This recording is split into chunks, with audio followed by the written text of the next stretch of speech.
Back here for part 2, and what we're looking at this time is finding the distance between two polar points. And the formula is given, so really it's just to use the formula kind of a thing here. So we're looking to find the distance between these two polar points, and just so we could see what we're talking about, I sketched them. So we have 7 pi over 4 down here in quadrant 4, radius of 5, and pi over 2 straight up, radius of 3. So we're looking for the length of the green line straight between the two of these. And if we had this, we could, take it, maybe copy and get a sense of how long it is. But you can almost get a sense here because this is 5. Oops, if we follow that line there. This is 5. So the green line appears to be, somewhat longer than 5. And we can see what the answer is going to be, 7.4. So that's a reasonable answer. Anyway, to use the formula, we're going to take and just plug everything where it belongs. So the radii are 5 and 3. So we're going to get 5 squared plus 3 squared. We can see that down here. Minus 2 times 5 times 3 times the cosine of the difference of angles, in this case pi over 2 minus 7 pi over 4. Now you might say, well, wait, what if I accidentally put those in backwards and subtracted these the wrong way? Turns out, if you remember, the cosine of theta is an even function. And what that means is that the cosine of theta is equal to the cosine of negative. That's even. Therefore, if you switched them and reversed the sign of the theta that's in there, not going to matter. Anyway, all goes into a calculator.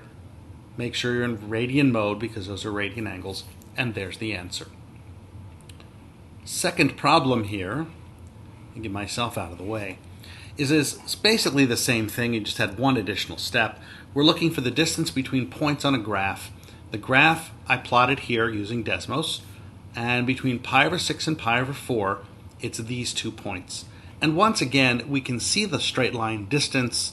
If we compare the distance that we have here and compare it against the length on grid, there's 3, there's 4, and here's the length we're doing.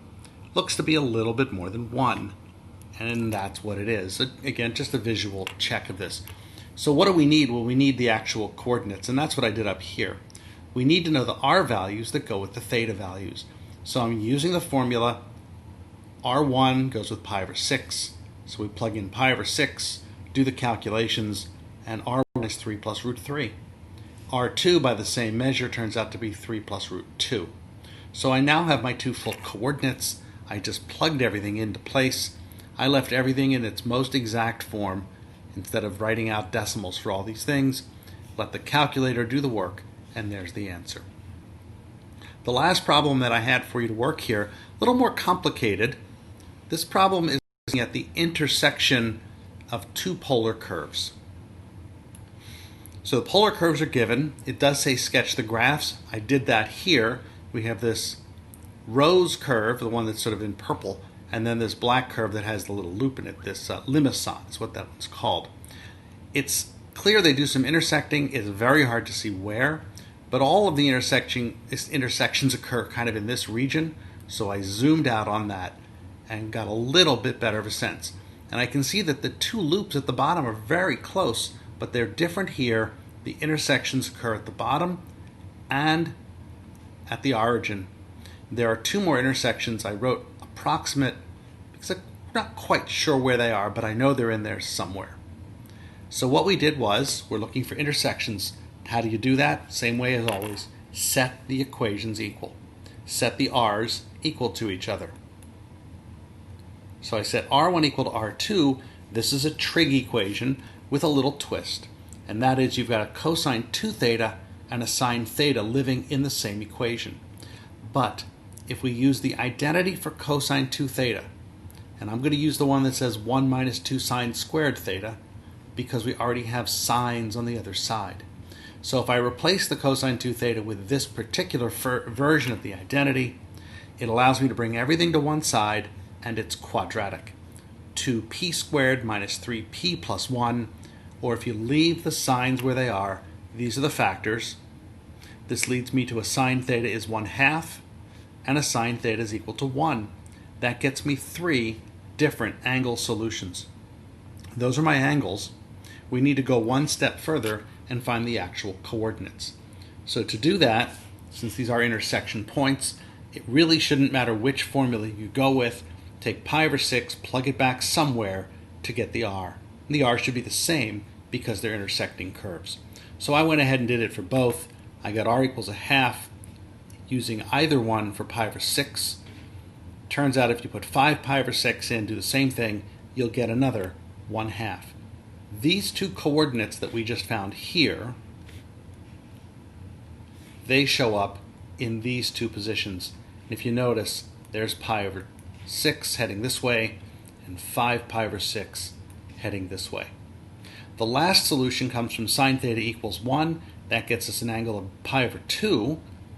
And you might say, well, there isn't any intersection up here at pi over 2. But when you solve for the radius, it's -1. So the coordinate is -1 pi over 2, which puts it at this point down here. That's 3 of our intersection points. But if you notice, we got a fourth point of intersection right here at the origin, and that didn't seem to come out in any of our calculations.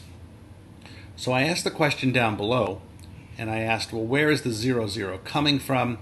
Well, the interesting thing about polar, one of the many interesting things, is that 0, 0 isn't the only way to plot a point at this location.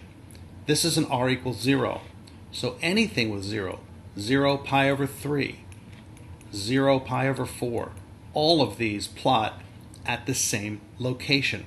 So it's very possible, in fact it is the case here, that you can't find the same exact coordinate to produce the 0 radius in both equations. You can set each one of them separately equal to 0, solve for the theta. There's a theta that'll work here. It's not a nice angle, but there's one. You can set this one equal to 0 and find that one as well. This one will work out a little bit nicer. But it turns out that the 0 radius point occurs at different angles for both, and that's okay. The curves both pass through that point. They just do it at different angles. And there's an example of solving for the intersection of two polar curves. And I believe, if I turn to the next page here, that there is no next page because we are done. Okay, everybody, enjoy doing the work this week. Analysis and distance formula and intersections. There's some practice along the way. Do some good work. See ya.